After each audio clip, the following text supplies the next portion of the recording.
ओम शांति। आज की तारीख है 29 जनवरी 2022।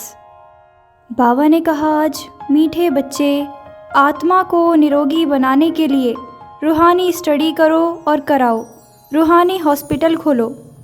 आज की मुरली से प्रश्न है, कौन सी एक आश रखने से बाकी सब आशाएं स्वतः पूर्ण हो जाती हैं? उत्तर, सिर्फ बाप को याद कर एवर हेल्दी बनने की आश रखो। ज्ञान योग की आश पूर्ण की तो बाकी सब आशाएं स्वतः पूरी हो जाएंगी। बच्चों को कोई भी आदत नहीं रखनी है, ऑलराउंडर बनना है। भल खामियां हर एक में हैं, परंतु सर्विस जरूर करनी है। गीत है आज, धीरज धर मनुआ। ओम शांति। बच्चों ने गीत सुना। इस समय सभी आत्माओं को धीरज दिया जाता है। आत्मा में ही मन बुद्धि है, आत्मा ही दुख होती है। तब तो बाप को बुलाती है, हे पतित पावन परम पिता परमात्मा आओ।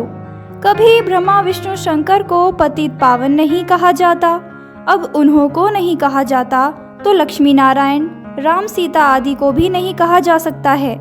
पतित पावन तो एक ही है, विष्णु का चित्र तो है ही पावन।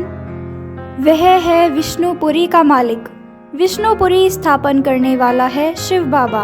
वही इस समय विष्णुपुरी स्थापन कर रहे हैं। वहाँ देवी देवता ही रहते हैं। विष्णु डिनोस्टी कहें अथवा लक्ष्मी नारायण डिनोस्टी कहें, बात एक ही है। यह सब पॉइंट्स धारण करने की है। बाप है रूहानी और यह रूहानी स्टडी है, रूहानी सर्जरी है। इसलिए बोर्ड पर नाम भी ऐसा लिखना चाहिए, ब्रह्मा कुमारी रूहानी ईश्वरीय विश्वविद्यालय। रूहानी अक्षर जरूर डालना है। रूहानी हॉस्पिटल भी कह सकते हैं, क्योंकि बाप को अविनाशी सर्जन भी कहते हैं। पतित पावन ज्ञान का सागर भी कहते हैं। वह धीरज दे रहे हैं कि बच्चे, मैं आया हूँ, मैं रूहों को पढ़ाने वाला हूँ। मुझे सुप्रीम रूह कहते हैं। आत्मा को ही रोग लगा हुआ है, खाद पड़ी हुई है। सतयुग में पवित्र आत्माएं हैं, यहाँ अपवित्र आत्माएं हैं। वहाँ है पुण्य आत्माएं, यहाँ है पाप आत्माएं। आत्मा पर ही सारा मदार है। आत्मा को शिक्षा देने वाला है परमात्मा, उनको ही याद करते हैं। सब कुछ उनसे ही मांगा जाता है। कोई दुखी कंगाल होगा तो कहेगा, मेहर करो, कुछ पैसे साहूकार से दिलाओ। पैसा मिल गया तो कहेंगे, ईश्वर ने दिलवाया। कोई कारपेंटर है तो उनको सेठ से मिलेगा। बच्चों को बाप से मिलता है, परंतु नाम ईश्वर का बाला होता है। अब ईश्वर को तो मनुष्य जानते ही नहीं है, इसलिए यह सब युक्तियां रची जाती हैं। पूछा जाता है, परम पिता परमात्मा से आपका क्या संबंध है? प्रजापिता ब्रह्मा और जगत अम्बा से तुम्हारा क्या संबंध है? राज राजेश्वरी लक्ष्मी नारायण से तुम्हारा क्या संबंध है? वह तो स्वर्ग के मालिक हैं। जरूर स्वर्ग की स्थापना करने वाले ने उनको वर्षा दिया होगा। यह तो विष्णुपुरी के मालिक है ना। मुख्य है चित्र शिव बाबा और ब्रह्मा विष्णु शंकर का। विष्णु का भी सजा सजाया रूप दिखाते हैं। विष्णु रूप पालना करते हैं, शंकर द्वारा विनाश। उनका इतना कर्तव्य नहीं है।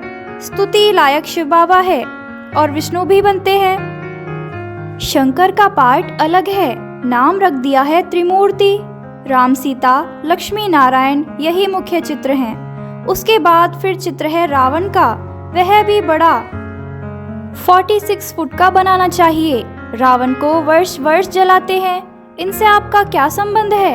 इनको जलाते हैं तो जरूर बड़ा दुश्मन ठहरा। प्रदर्शनी में उनका बड़ा चित्र होना चाहिए।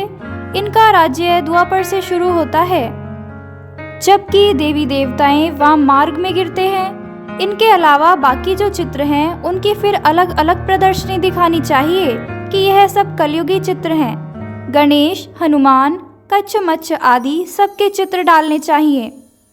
ऐसे बहुत किस्म किस्म के चित्र मिलते हैं। एक तरफ है कलयुगी चित्र, एक तरफ है तुम्हारे चित्र। इन पर तुम समझा सकते हैं। मुख्य चित्र है शिव बाबा का और एम ऑब्जेक्ट का। लक्ष्मी नारायण का अलग है, संगम का अलग है और कलयुग का अलग है। चित्रों की प्रदर्शनी के लिए बहुत बड़ा कमरा चाहिए। दिल्ली में बहुत आएंगे, अच्छे और बुरे तो होते ही हैं, बड़ी संभाल करनी चाहिए। इसमें चाहिए पहचान। चीफ जस्टिस से ओपनिंग कराते हैं, वह भी नामी ग्रामी नंबर 1 है। प्रेसिडेंट और चीफ जस्टिस इक्वल हैं, एक दो को कसम उठवाते हैं। जरूर कुछ समझते हैं तब तो उद्घाटन करेंगे ना। कंस्ट्रक्शन का भी उद्घाटन करेंगे, डिस्ट्रक्शन का तो उद्घाटन नहीं करेंगे।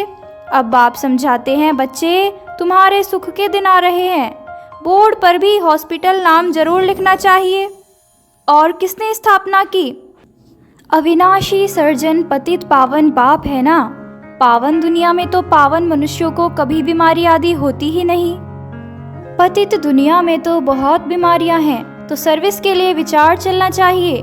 क्या क्या चित्र रखने चाहिए, कैसे समझाना चाहिए। अगर कोई बेसमझ समझाएंगे तो कुछ भी समझ नहीं सकेंगे। कहेंगे यहाँ तो कुछ भी नहीं है, गोपड़े मारते रहते हैं। इसलिए प्रदर्शनी में कभी भी बद्दुआओं को समझाने के लिए नहीं खड़ा करना चाहिए, बुद्धुओं को समझाने के लिए खड़ा नहीं करना चाहिए। समझाने वाले भी होशियार चाहिए। किस्म किस्म के मनुष्य आते हैं। बड़े आदमी को कोई भुट्टू समझावे तो सारी प्रदर्शनी का नाम बदनाम कर देंगे। बाबा बतला सकते हैं फलाना फलाना किस प्रकार का टीचर है। सब एक जैसे होशियार भी नहीं है, बहुत देह अभिमानी भी है। अब बाप कहते हैं, हे आत्माएं, तुम्हारे सुख के दिन आ रहे हैं। स्वर्ग का नाम तो सब गाते हैं, परंतु स्वर्ग में भी नंबरवार मर्तबे हैं, नरक में भी नंबरवार दर्जे हैं। विजय माला में पिरोने वाले राजा राजेश्वर बनते हैं। हम पूछते भी हैं, ज्ञान ज्ञानेश्वरी जगदम्बा से तुम्हारा क्या संबंध है? ज्ञान ज्ञानेश्वरी को ईश्वर ज्ञान देते हैं तो राज राजेश्वरी बनती है। जगदम्बा को भी बहुत बच्चे हैं और प्रजापिता ब्रह्मा को भी बहुत बच्चे हैं। कितनी सूक्ष्म बातें हैं, मनुष्य समझ ही नहीं सकते कि प्रजापिता ब्रह्मा और जगदम्बा यह कौन है। प्रजापिता ब्रह्मा के मुखवंशावली होंगे ना। सेंसिबल जो होंगे वह झट पूछेंगे, हमको यह बात समझ में नहीं आती कि प्रजापिता ब्रह्मा और जगदम्बा का आपस में क्या कनेक्शन है। जो इतने बच्चे मुख से हुए हैं, ऐसे ऐसे प्रश्न पूछने से आने वालों की बुद्धि का भी पता लग जाएगा। बाप सब रात समझाते हैं। त्रिमूर्ति, झाड़, गोला, लक्ष्मी नारायण का चित्र, इनमें एम ऑब्जेक्ट भी है। वर्षा देने वाला भी ऊपर में खड़ा है, तो समझाने वाला बहुत होशियार चाहिए। प्रश्नावली भी बहुत अच्छी है। रावण से तुम्हारा क्या संबंध है? इतने बड़े बड़े विद्वान, पंडित आदि कुछ भी समझते नहीं हैं कि यह दुश्मन कैसे है। हम भी आगे समझते नहीं थे। बाबा कहते हैं, यह जो ब्रह्मा है जिसको मैंने एडॉप्ट किया है, वह भी नहीं जानते थे। अब जानते हैं तो औरों को भी समझाने का बड़ा शौक चाहिए। यह प्रदर्शनी बिल्कुल नहीं है। भल कोई कॉपी भी करे तो भी समझा ना सके। यह वंडर है। बड़ा नशा चाहिए, सर्विस में पूरा लग जाना चाहिए। चित्र तुम्हारे बहुत मांगेंगे तो बहुत होने चाहिए। सर्विस के लिए विशाल बुद्धि चाहिए। खर्चा तो होगा ही, पैसे तो खर्च करने के लिए ही है। खर्च करते जाएंगे तो आते जाएंगे। धन दिए धन न खुटे। बच्चे तो बहुत बनते जाएंगे, पैसे तो सर्विस में ही लगाने हैं। राजधानी तो सतयुग में होनी है। यहाँ तो महल आदि नहीं बनाते हैं, उसमें गवर्नमेंट का कितना खर्चा होता है। यहाँ है चित्र बनाने का खर्चा। दिन प्रतिदिन पॉइंट्स बहुत अच्छी निकलती जाती हैं। बड़ी युक्ति से समझाया जाता है कि रावण राज्य कब से शुरू हुआ है। आधा समय रावण का राज्य है और आधा समय है राम का राज्य। इस रावण से बाबा ही आकर छुड़ाते हैं और कोई छुड़ा न सके। इनके लिए तो सर्वशक्तिमान ही चाहिए, वही माया पर जीत पहना सकते हैं। फिर सतयुग में यह रावण दुश्मन होता ही नहीं। धीरे धीरे तुम्हारा प्रभाव बहुत निकलेगा। फिर बांधेली माताएं, कन्याएं सब छूट जाएंगी। समझेंगे यह तो अच्छी बात है, कलंक लगने ही है। कृष्ण पर भी कलंक लगे हैं ना। स्थापना के समय भी भगाने आदि के कलंक लगाए, गालियां देते थे। फिर स्वर्ग में भी कलंक लगाए हैं। सर्प ने डसा, यह किया। कितनी फालतू बातें हैं। प्रदर्शनी में बहुत आते हैं। फिर उन्हों को कहा जाता है सेंटर पर आकर समझो। आकर अपनी जीवन बनाओ, काल पर जीत पहनो, वहाँ काल खाता नहीं। एक कहानी है, यमदूत लेने गया तो उनको कहा, तुम अंदर घुस नहीं सकते। यह बड़ी समझने की बातें हैं। इसमें बड़ी विशाल बुद्धि चाहिए और देही अभिमानी चाहिए।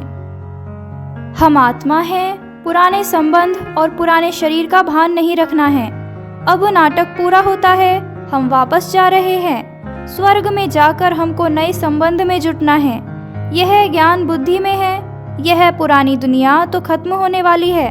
हमारा संबंध है बाप से और नई दुनिया से। यह बातें सिमरन करनी पड़े। यह ज्ञान मिल रहा है तुमको भविष्य नई दुनिया के लिए। यह पुरानी दुनिया तो कब्रिस्तान होनी है, इनसे क्या दिल लगानी है। यह तो देह सहित सब कुछ खलास हो जाने वाला है। देही अभिमानी बनना अच्छा है। हम बाबा के पास जाते हैं, अपने साथ बातें करनी है, तब कोई को समझा सकेंगे। अब तुम बच्चे जानते हो हमारे सुख के दिन आ रहे हैं। जितना पास होने का पुरुषार्थ करेंगे तो पद भी ऊंचा पाएंगे। सर्टिफिकेट तो टीचर ही देंगे ना। वह जानते हैं इनमें कितनी सच्चाई है, कितना सर्विसेबल है। यह कंस्ट्रक्शन का काम करते हैं, डिस्ट्रक्शन का काम तो नहीं करते हैं। सर्विसेबल ही दिल पर चढ़ते हैं। भल अभी तो परिपूर्ण कोई नहीं है, खामियां तो सब में रहती हैं। परिपूर्ण तो आगे चलकर बनना है। शौक रखना है मनुष्य की जीवन कैसे बनाएं। कांटों को फूल बनाना है। बाप भी कांटे जैसे मनुष्यों को फूल बनाते हैं, देवता बनाते हैं। ज्ञान और योग भी चाहिए। बच्चे वृद्धि को पाते रहेंगे, फिर कोई विरोध नहीं करेंगे, सीधे हो जाएंगे। यहाँ कोई डीटी तो है नहीं। हर बात में ध्यान देना पड़ता है।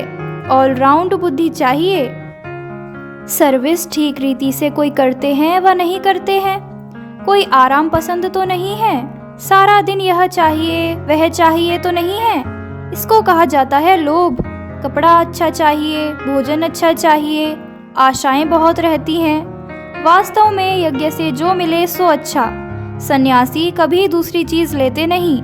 समझते हैं आदत अच्छी नहीं है। शिव बाबा के यज्ञ से सब कुछ ठीक मिलता है, फिर भी कुछ आश रहती है। पहले ज्ञान योग की आश तो पूर्ण करो। वह आशाएं तो जन्म जन्मांतर रखते आए।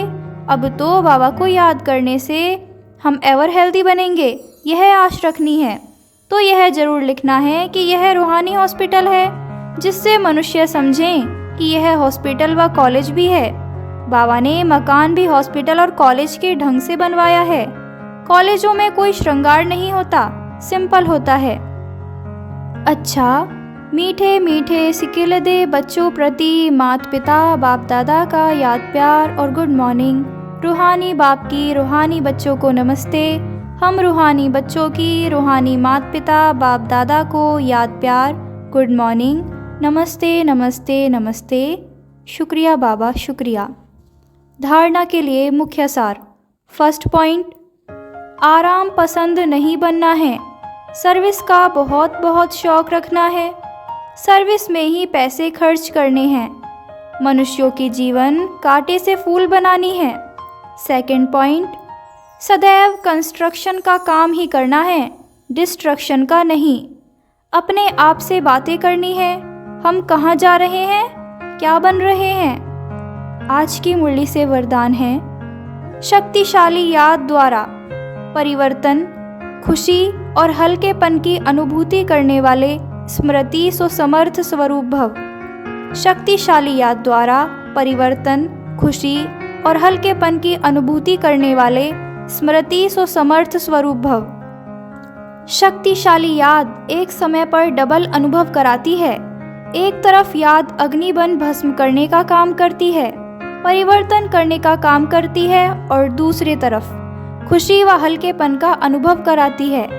ऐसे विधि पूर्वक शक्तिशाली याद को ही यथार्थ याद कहा जाता है। ऐसी यथार्थ याद में रहने वाले स्मृति स्वरूप बच्चे ही समर्थ हैं। यह स्मृति सो समर्थी ही नंबर 1 प्राइज का अधिकारी बना देती है। स्लोगन है आज, अनुभवी वह है जिसकी दिल मजबूत और बुजुर्ग है। अनुभवी वह है जिसकी दिल मजबूत और बुजुर्ग है। लवलीन स्थिति का अनुभव करो। परमात्म प्यार इस श्रेष्ठ ब्राह्मण जन्म का आधार है। कहते भी हैं प्यार है तो जहान है और जान है, प्यार नहीं तो बेजान बेजहान है। प्यार मिला अर्थात जहान मिला। दुनिया एक बूंद की प्यासी है और आप बच्चों का यह प्रभु प्यार प्रॉपर्टी है। इसी प्रभु प्यार से पलते हो अर्थात ब्राह्मण जीवन में आगे बढ़ते हो तो सदा प्यार के सागर में लवलीन रहो। रोज मुरली सुनने के लिए सब्सक्राइब करें और बेल आइकन को प्रेस करें।